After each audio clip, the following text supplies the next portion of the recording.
Hello. Let me move this here. Oops. Hi, everybody.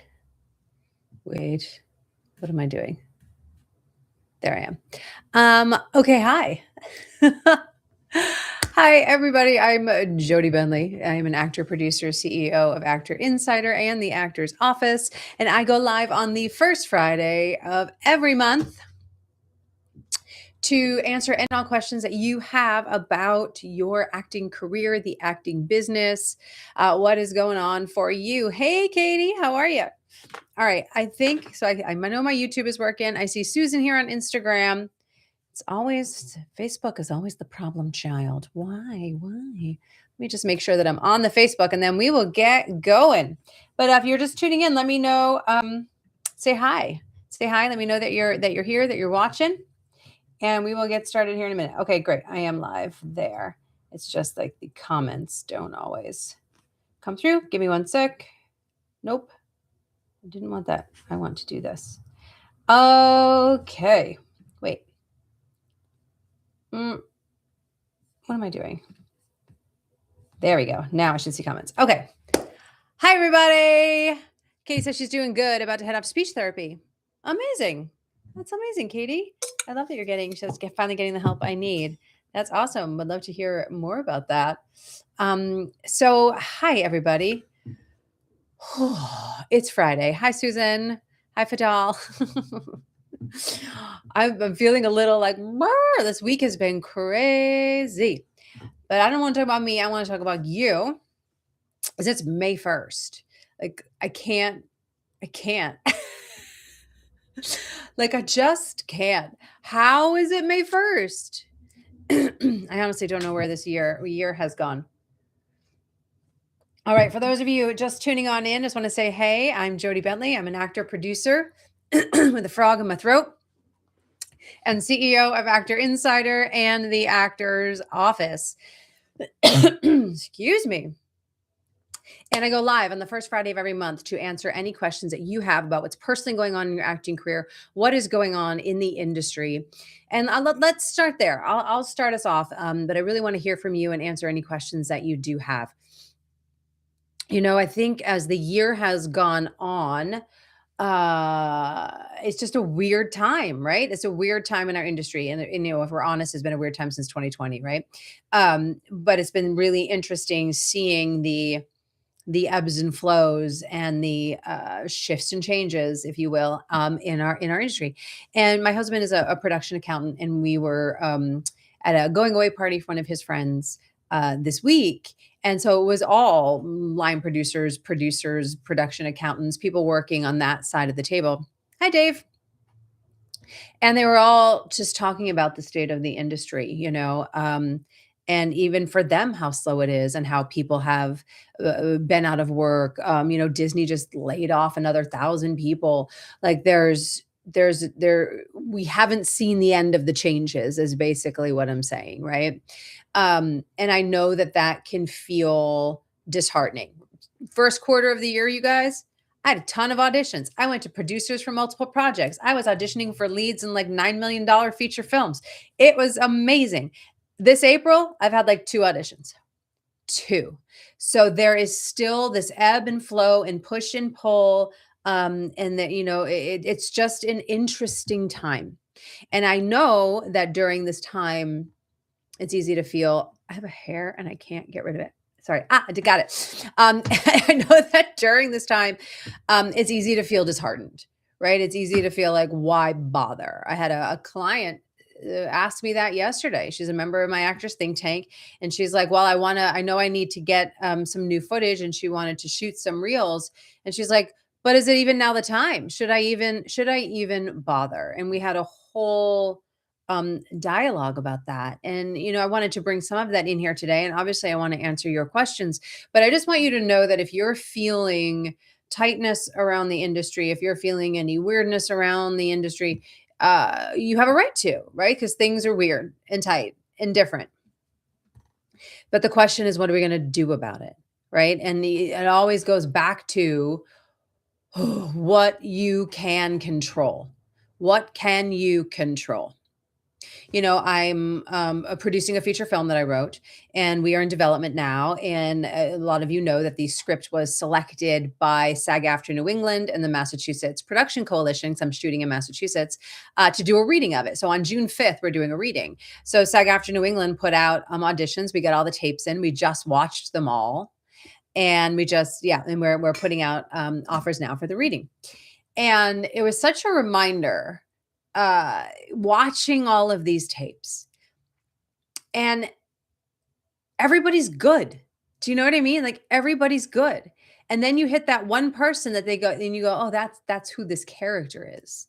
That's who this character is. Like, that one person who showed themselves and didn't try to figure out what we wanted in the script, or what the director's thinking of, or what did they mean by that line, right? I mean, yes, you want to do some unmining, right?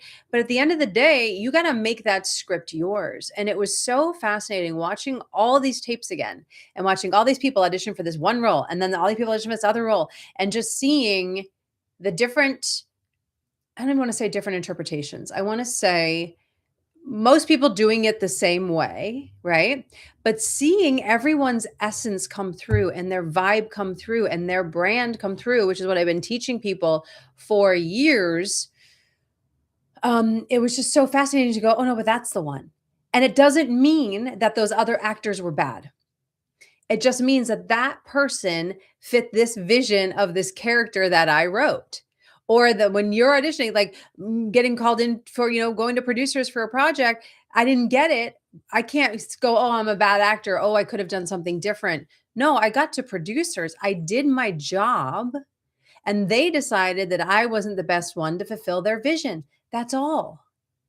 And that's what makes this industry hard. And that's what makes it harder when there's less opportunity. So now, if you're not having as many opportunities to audition, there's less of the chance that you are the one that's going to be that vision, right? Like, you're not going to be able to tell every story. So again, if you are feeling just off, disheartened, weird about the industry right now, I get it. I get it. And just remind yourself, like, what can you control? You can control being a good actor. You can control understanding your product inside and out, and how to package that, and how to bring that into your auditions. So people go, ooh, I get who they are. Like, there's actors that even on these tapes that I was like, oh my God, they're not right for this, but can we use them somewhere? Can they be one of the other supporting characters because we liked them and they were good? Right. So it's not always about, like, sometimes you get auditions and you're like, well, that's not exactly me. Go show them you, because it could open up a ton of other opportunities. All right, we can talk more about that. But Susan says, I'm going to go to school at 67 and learn how to create my own stuff. I love it, Susan. I want to do a series about my crazy restaurant I once owned, the Bear Meets Kitchen Confidential. Oh, Susan, I love it. I love it. Congrats. It's really fulfilling to do your own stuff. I'm having such a great time right now in develop. I can't even tell you what's been happening with the project, you guys. It's crazy. We just put offers out to name talent yesterday. There's so much to say. I can't even, it's a lot, but it's really, really fun. Susan says, I just started, and I'm like, did I pick the wrong time to become an actor? Is it too late? That's it's a great question, and I understand why you ask it. And I will say that no, it is never too late. It is a crazy time to be an actor. I mean, I think back to the poor graduating class of 2020, from all the drama programs. Like, wow, that's a lot. I'll pose your question with a question. Is there ever a right time to be an actor? Because all of it, Susan, requires diligence, focus, drive, ambition, passion for it. Like, that doesn't change, right? I mean, if we look around Los Angeles now, right, going back to the conversation I was having with these other producers in below the line people this week, there's just far less production. There's so much less in Los Angeles, and Los Angeles has to do something about that, right? We need to change our tax credit. They changed it last year. It's brought back some things, but not enough. So there's things that get to be done still. to bring production back because there's less here. But there are still things happening. A lot of features are happening all around the country. New Jersey is a huge hotspot right now. Texas is still building another studio. I mean, Atlanta was the big boom for a while, and then that shifted to the UK, and then New Mexico's picked up the ball, and like that's shifting again, right? So like where things are shot constantly shifts. There will be a swing back to Los Angeles. I know it. It's just the nature of things. And I think when Los Angeles is doing well, I feel like that makes everyone else go, "Oh, we can shoot things." Do you know what I mean? Like there's sort of a global um ripple effect, I guess you could say. Susan's in Victoria, BC. Got it. So there's a lot going on up there. There's a lot of stuff happening in Canada. A lot of our single camera comedies that would shoot in Los Angeles are actually shooting in Vancouver and Toronto. And that's been a big problem. So there's a lot of shifts happening there. But again, to answer your question, Susan, it's never too late. You're going to have to do the same amount of work, whether there's hundreds of projects being cast or 30 projects being cast. You still get to understand who you are, know how to market that, know how to sell it, know how to package it, know how to talk about yourself. You are a business, you are a product, right? All those same things still apply. But at the end of the day, we also need patience. We need patience. We need to understand where the industry is at, why it is the way it is, right? We still don't know what the effects of a merger could be, right? The Warner Brothers merger. So there's so many unknowns, which again brings me back to what can you control? So when my client Noreen was asking about should she get her reel done now and shoot new stuff, I was like, well, do you feel like the stuff you have is opening doors? Do you feel like the stuff you have is supporting you in your big vision of what you want to book? And when she says no to that, it's like, okay, well, then you need to get some material. You need to get some material.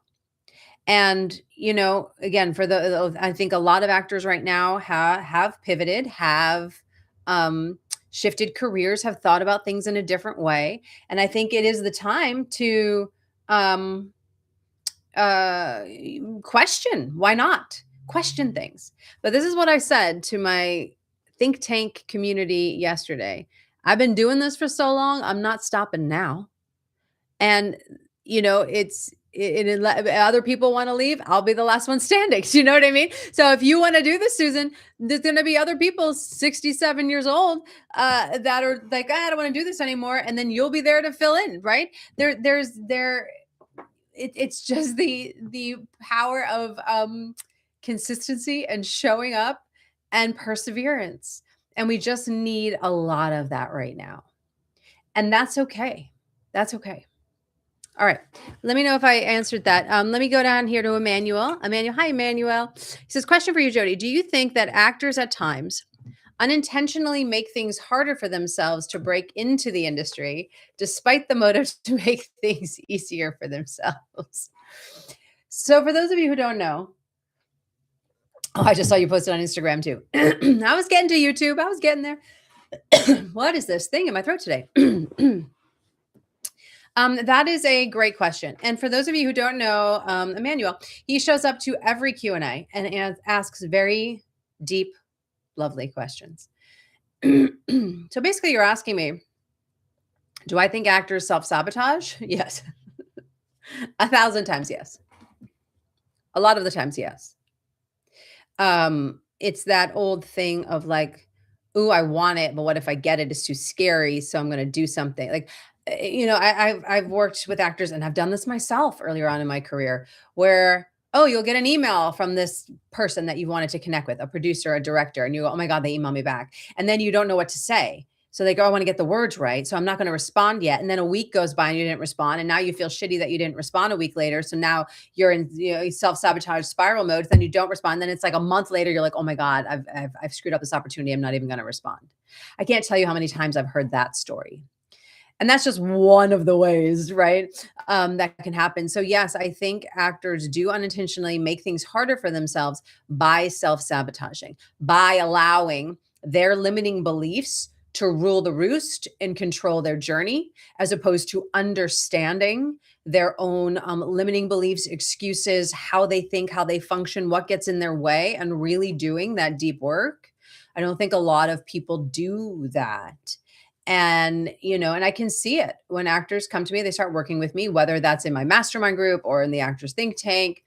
Um, and I really like in the mastermind group have people fill in this huge intake form so I can understand how their brain works, because I need to know how you're getting in your own way. And it's just really fascinating to when you really listen to someone talk, they tell you what's holding them back or what their excuse is, just how they phrase things, how the words they choose to use, how they talk about stuff. So yes, Emmanuel, I think actors do make things unintentionally harder. And that was one of the reasons why I started my business in the first place back in 2008. I started my first coaching business in 2008 because I saw when I was in New York City at the time that actors were making things much harder, but they didn't know how to systemize the business side of their career. They didn't know how to streamline it. They didn't know how to really talk about themselves as a product or unmine who they are and what they did and why that was different than the other 40 actors in the waiting room for that EPA that I was sitting at Actors Equity, right? So, I mean, that was why I started the business in the first place, was to help actors break out of those patterns and break out of that cycle. But I see it time and time again. And a lot of times people think that it's truth or they're justifying something when all they're doing is making an excuse. So yes, I think actors make it harder for themselves. And I think until you have a business that is a well-oiled machine and the understanding of self that is really needed to um, make sure you're not self-sabotaging or spiraling down or letting those limiting beliefs rule you without knowing it. And so many people do that. So yeah, that's a great question, Emmanuel. So I think like I said, I think it's a twofold journey. One is an inner game. And I do a lot of that in my Dare to Be Unstoppable course, as well as in the Actors Think Tank. Step one of the Actors Think Tank is the inner mindset, right? And what's getting in your way. It's just so important to focus on that, because I see actors unintentionally self-sabotage all the time. But if you have systems in place, right? Again, you get your mindset down, then you have business systems in place. So you just that are running and you know how to do it. So when an email comes in, you're not sitting on it for 2 weeks, or you get an audition, you know exactly what to do, or you get a new opportunity, you know how to handle that, right? Or whatever it is. So I think it's a twofold thing to stop that, but I see it time and time again. Time and time again. I even noticed it in myself. Like, I mean, there was uh like sometimes there was a point a few weeks ago where I was like, oh God, I got to email this person. Oh God, oh God. And I was like, Then I was like, oh, just email the person. Just email the person.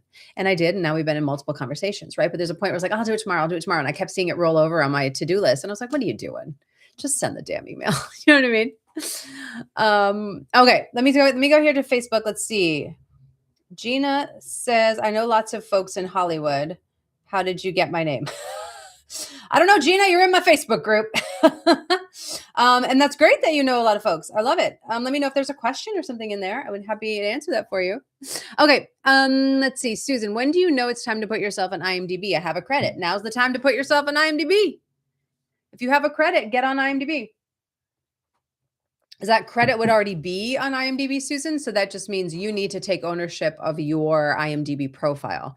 Now, IMDb Pro, I get the union discount, so I'm not sure. I think it might be $160 a year, but it is a great place to also find auditions, find contact information, create curated lists of agents, managers you want to reach out to, casting directors in your area. So I'm a huge fan of IMDb and IMDb Pro specifically. So, but yes, you know it's time when you have a credit. If you have a credit, get on there. There we go. Katie, been listening to the book, Get Your Shit Together by Sarah Knight. I love that title. It's been very eye-opening and I would recommend it. I love it, Katie. Thank you for sharing that. I love a good book resource. I've listened to like all of them. Listened to a lot of I just love all that like personal development, success, achievement books. I listen to that way more than I listen to anything fiction. So thank you for that. I love it. All right, what else? What other questions do we have? What is going on here? I'm going to just refresh this to see if something else is happening on Facebook because it never shows me. It says 3 comments and I see 2. What is happening? Gosh darn it. All right. Well, hopefully something else will come through. Okay. All right. What else? Oh, Emmanuel, here we go. Another question for you. What would your advice be to someone who feels that they're part of a demographic that is constantly overlooked and never given opportunities? I feel like you've asked me this question before, Emmanuel. You know, I'm putting together my second annual summit. It's called the Shortlist. And last year, oh my God, it was a huge success. I almost had 3,000 actors signed up. It's a free summit that I do. And we had 18 industry guests, 9 casting directors, 3 directors, 3 producers, 3 agents, or 3 agents, managers, and really asked them the deeper questions of really what it takes in this industry, what it takes for them, and what they're seeing as the industry changes. What does it take for an actor? Well, I'm hosting another one this year. I think I just need 4 more guests out of my 18. I've already locked most of them. I've done interviews with a lot of them already. This week coming, I'm interviewing my 3 directors on my director panel. And these ladies are powerhouses. And one of them, Emmanuel, I want you to look her up. Her name is Princess Monique.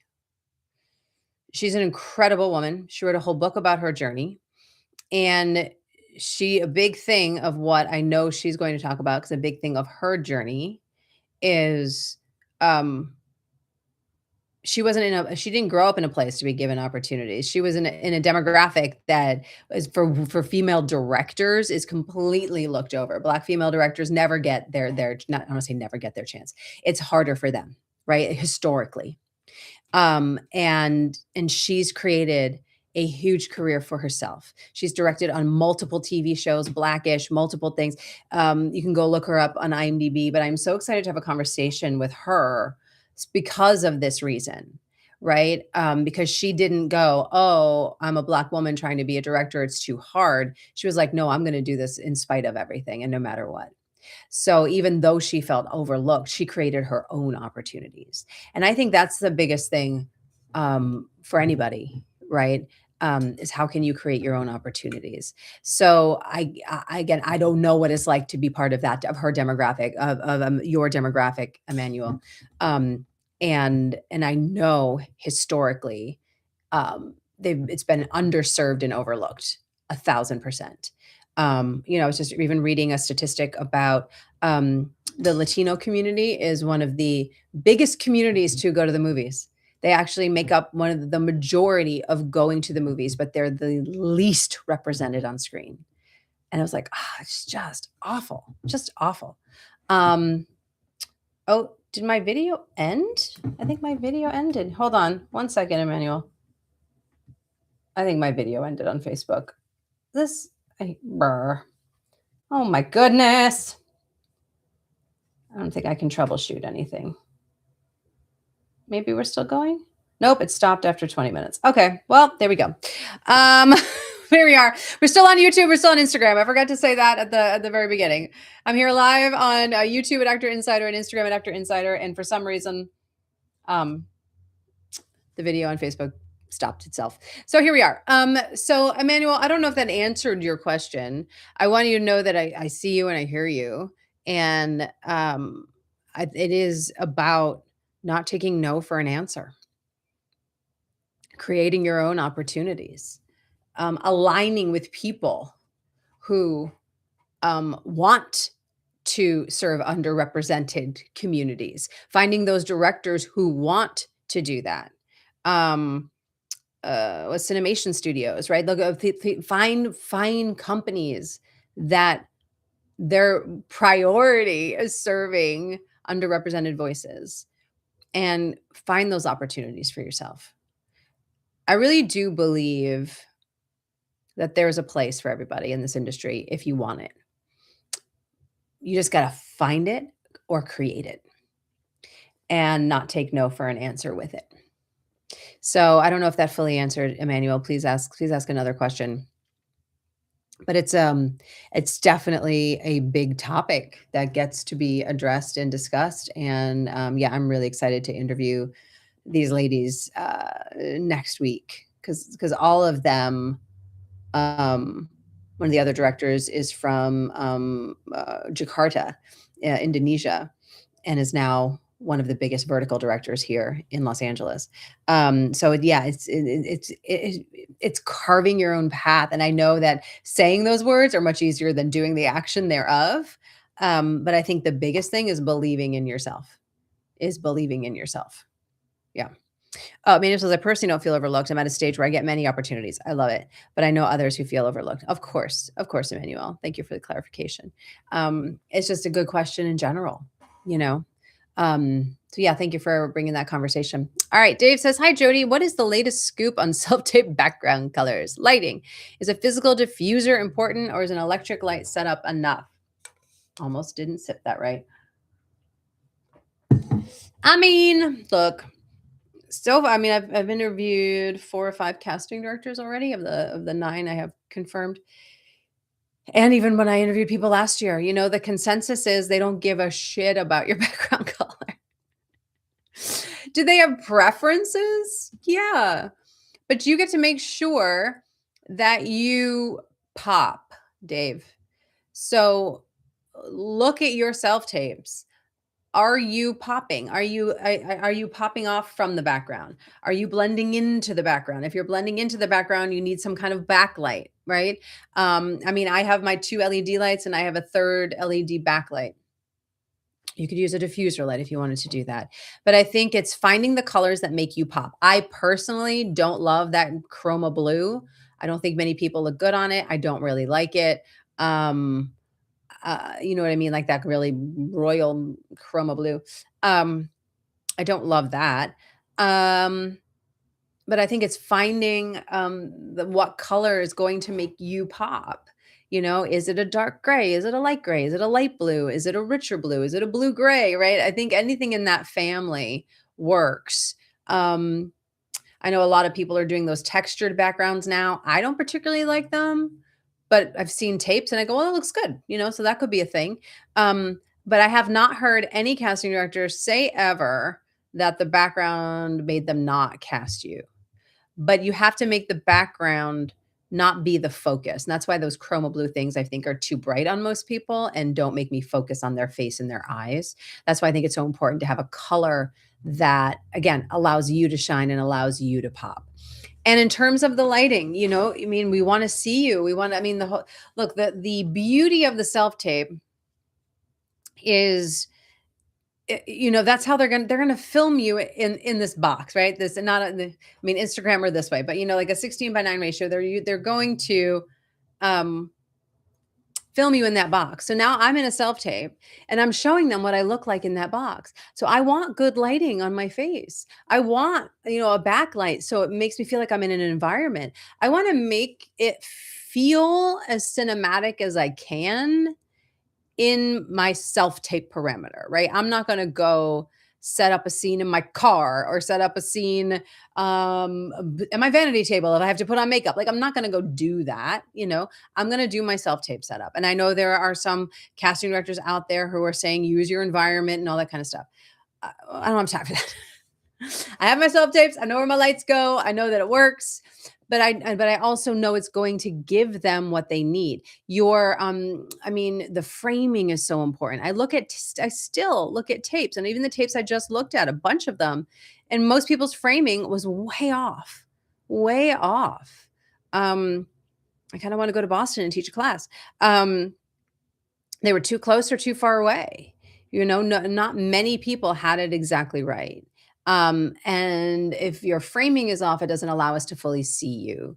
If your eye line is off, it doesn't allow us to fully see you. So I think thinking about all of those things is really is really important, Dave. But finding that color that's going to serve you, not the color that's the trend of the day. Do you know what I mean? Or the trend of the moment, but finding that color that serves you. Can you discuss framing for a second? Yeah. I mean, it's hard to show on Instagram, right? Because the framing is so different.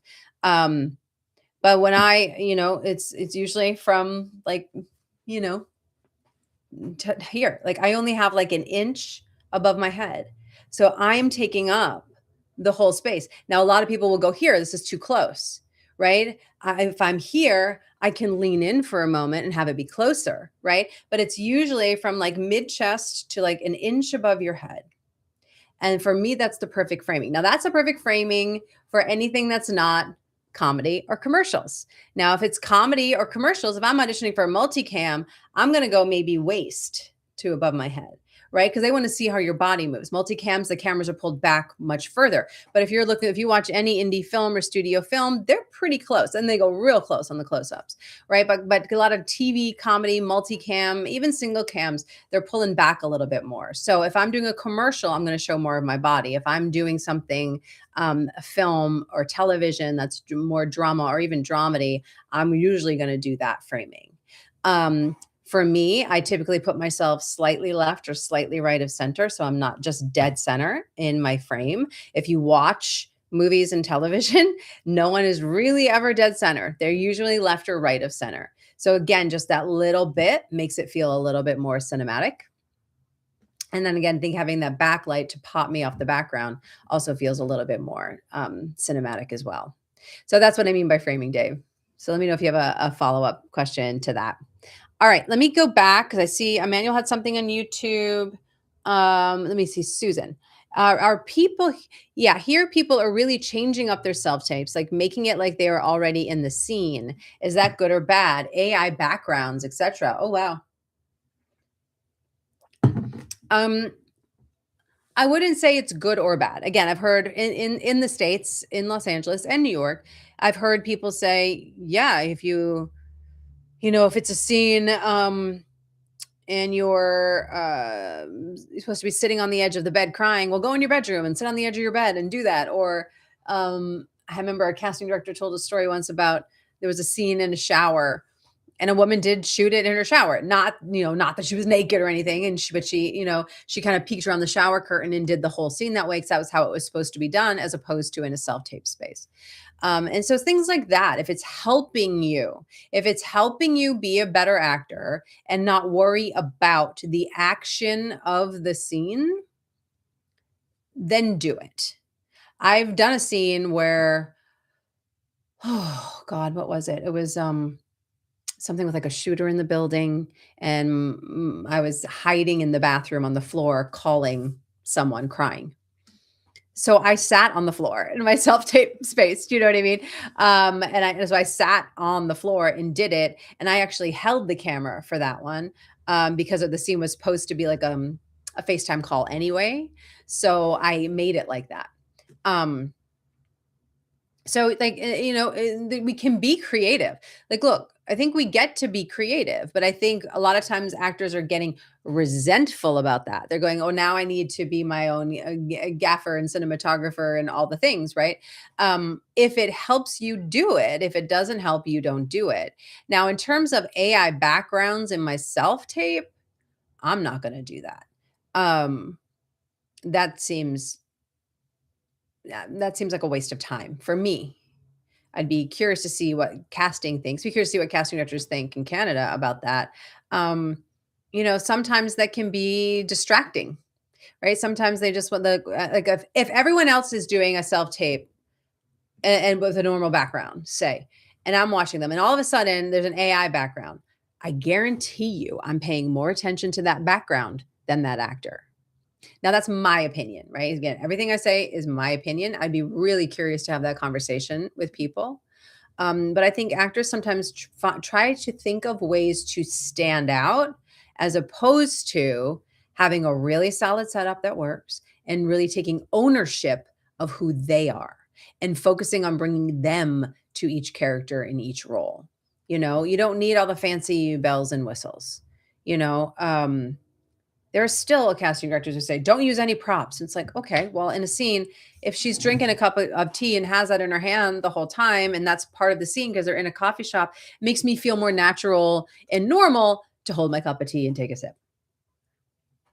Is that I'm in the coffee shop doing the thing, right? But there are some people say, "Oh, don't use that because you wouldn't take that into the audition room."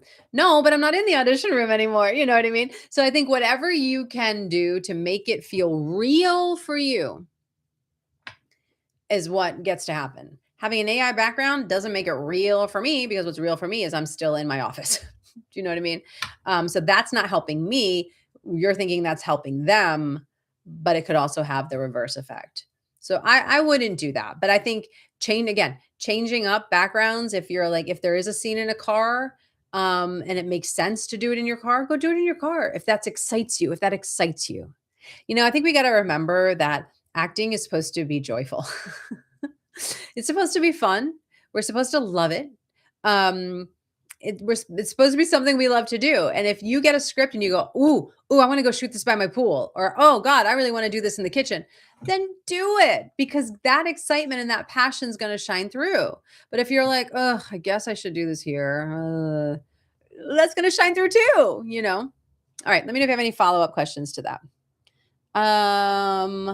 That makes sense. Okay, great. Is your backlight handy? I mean, it's just I can't move everything right now because I have my phone on top of my computer. It's just one of the LED lights on the stand, and I just make it really high and shine it down.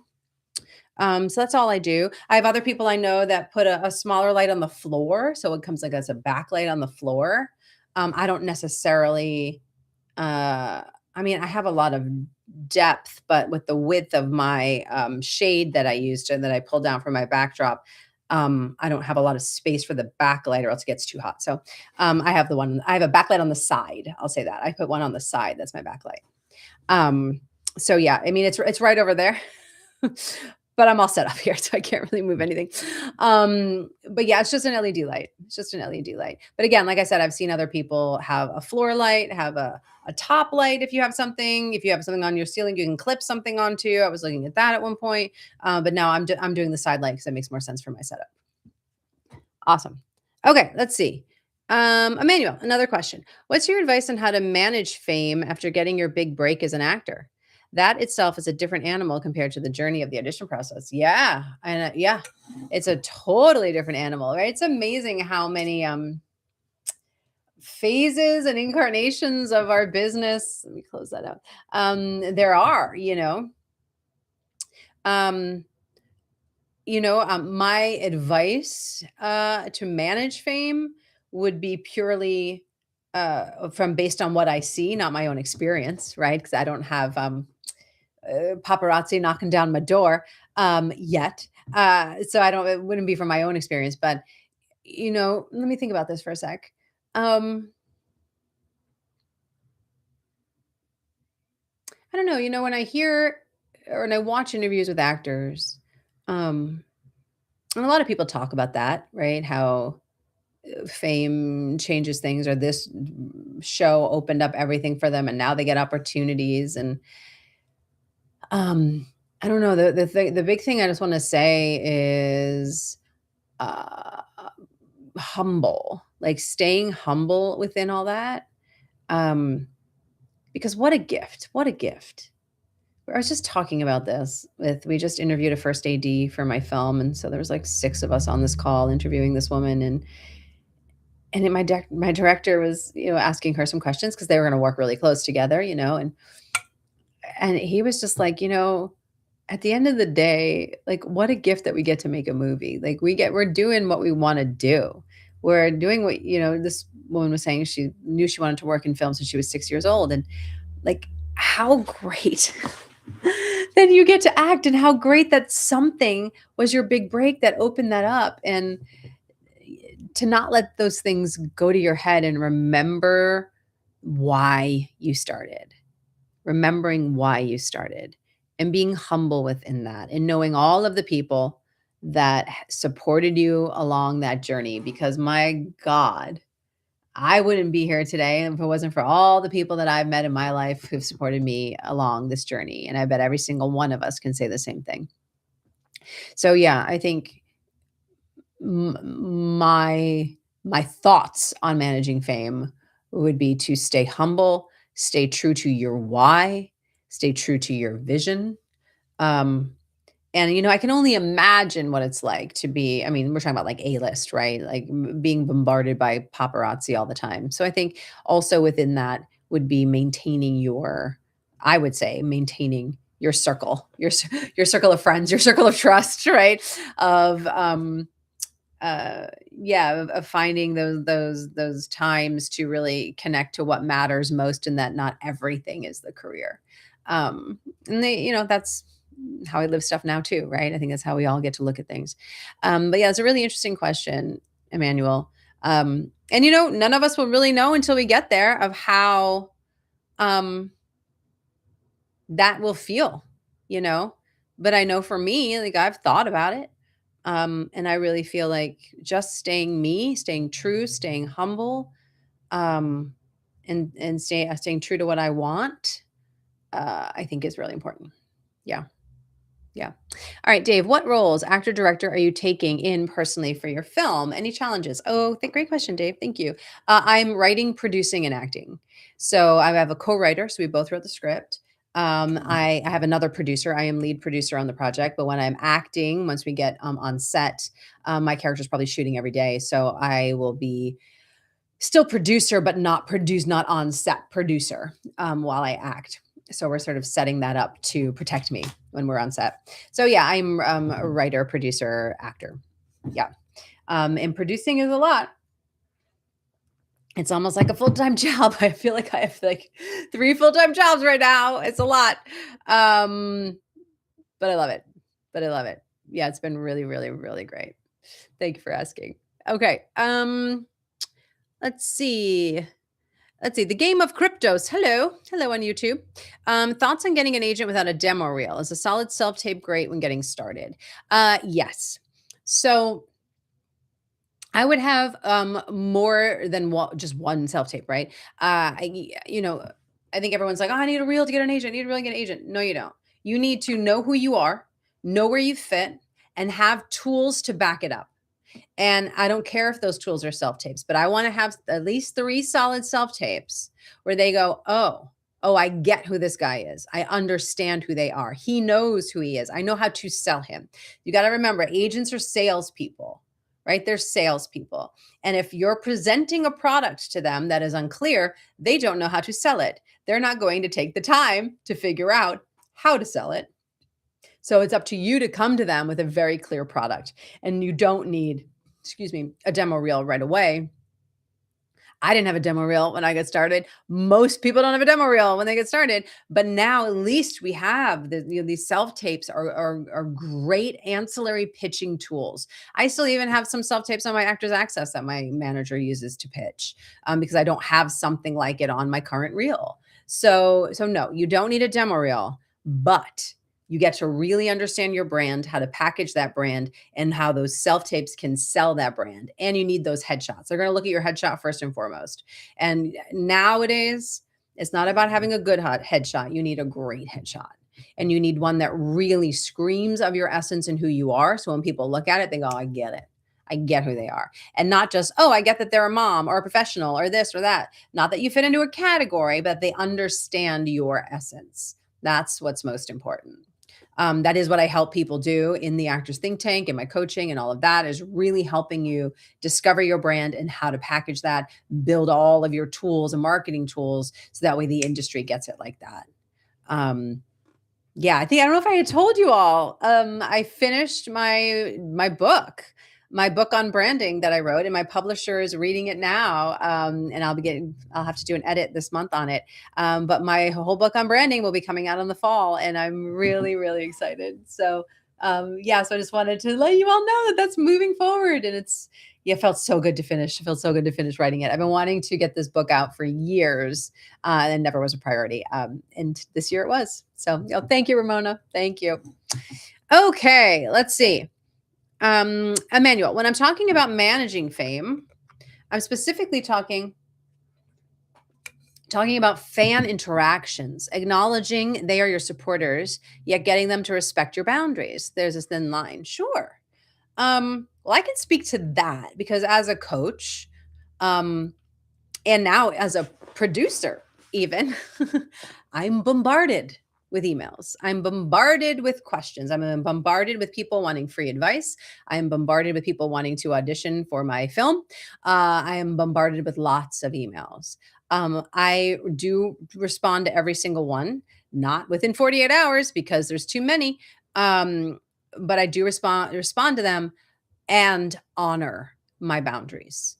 So I don't coach over email. So if someone sends me an email asking me a question, we direct them to my Facebook community where you can post questions in there. And every once in a while, I jump in there and answer them. And then the community can also help you answer them. So, yeah, so that's a boundary that I have, right? If someone sends me an email and they say, "Hey, I see your film. I'm an actor." I go, "Great. Keep a lookout for the breakdowns. They'll be coming out probably in August, September." Right, and then tell them the name of the project, and they can keep a lookout for it.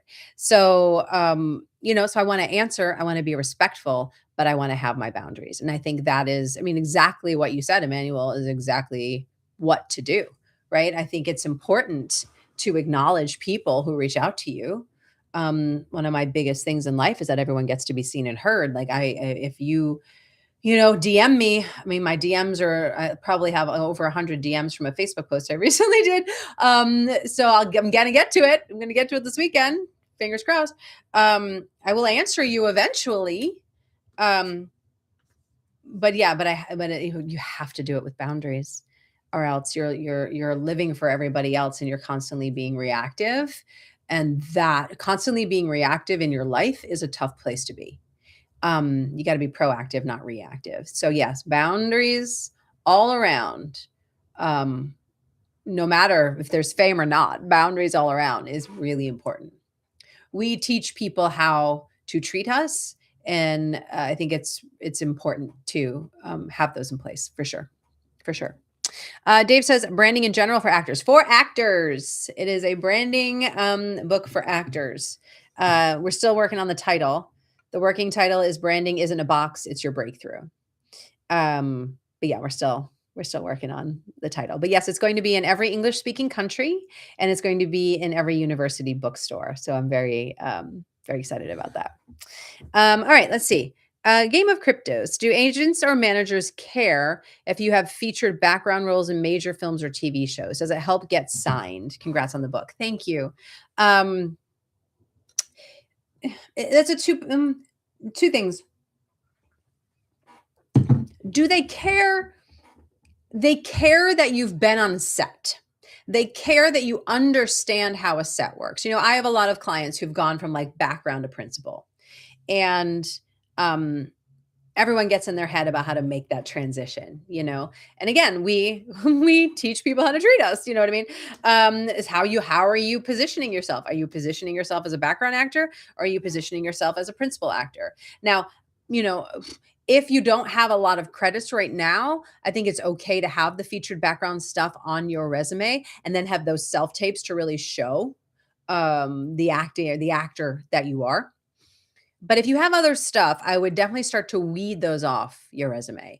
But you can say in a meeting, um, I've gotten to work background on X, Y, and Z film. It was just really great to watch that director work and really be on set and get to be so and so stand-in. Like I have a client who books all the time, and he's still the stand-in of a celebrity. And that has opened up opportunities for him too. So yeah, does it help you get signed? I don't know. I can't say they're like, "Oh, feature background, yay, let me sign you." But if you haven't had a lot of, if you don't have any TV credits yet, or you don't have something like that, but you've been on set, that definitely helps, right? Because then they understand that you know how it works, you know how a set works. They can trust you to go on set. You know what I mean? So let me know if that answers the question. So it does help, but just that they understand your experience level and that you know what it's like to be on set. Because I mean, think about it. Go back, everybody. What the first time you were on set? Remember how scared you were? I was scared. I was like, oh my god, I want to get this right. And what does that person do? And who is that person? And what am I doing? Right? It's just there's so much, especially when it's a big set. It's like, whoa, it's overwhelming, and you're just this tiny little cog in this huge wheel. So the fact that you've been on a set and you understand how it works is definitely it's definitely a help. It's like I've built the business of acting program at 5 different universities and taught 20-year-olds, 21-year-olds coming out into the industry and helped them get agents and managers like through the university. And, a lot of times the agents would come back and say, "You're still too green. Come back when you've at least had some set experience." And then other agents don't care. And they're like, "Yeah, you've got a great look and you're really talented. Let's see what we can do." But I think having that experience is important. So yeah, it's helpful. It's helpful. All right, Dave, it's been a while, so I have a bunch of questions today. If you have time, could you please discuss managers, as in the benefits of having both an agent and a manager? In Canada, managers are rare. Yeah. Yeah. So the difference between an agent and a manager. So an agent, think of the agent.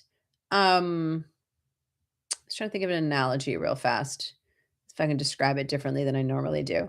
Um, No, I'll just say what I normally say. An agent click and submits. You know what I mean? They like you, they get the breakdown.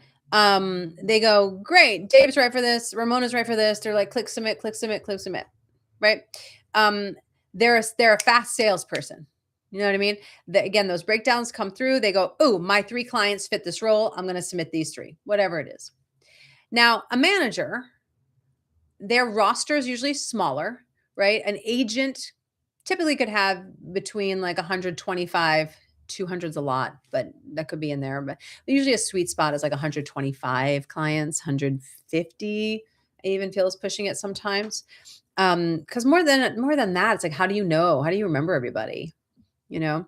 But I feel like 125 is about a sweet spot for an agent.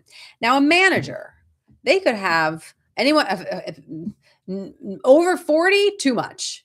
Too much, because a manager is taking more time with you, right?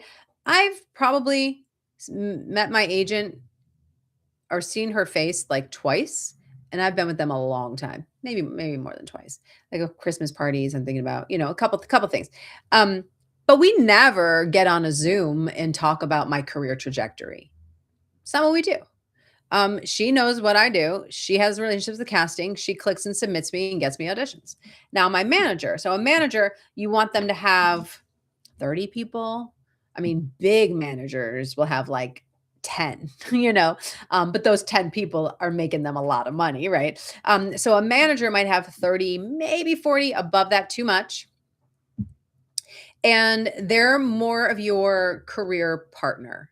So like, for example, my manager has set up individual meetings with all of her clients at the top of the year to discuss our goals for the quarter.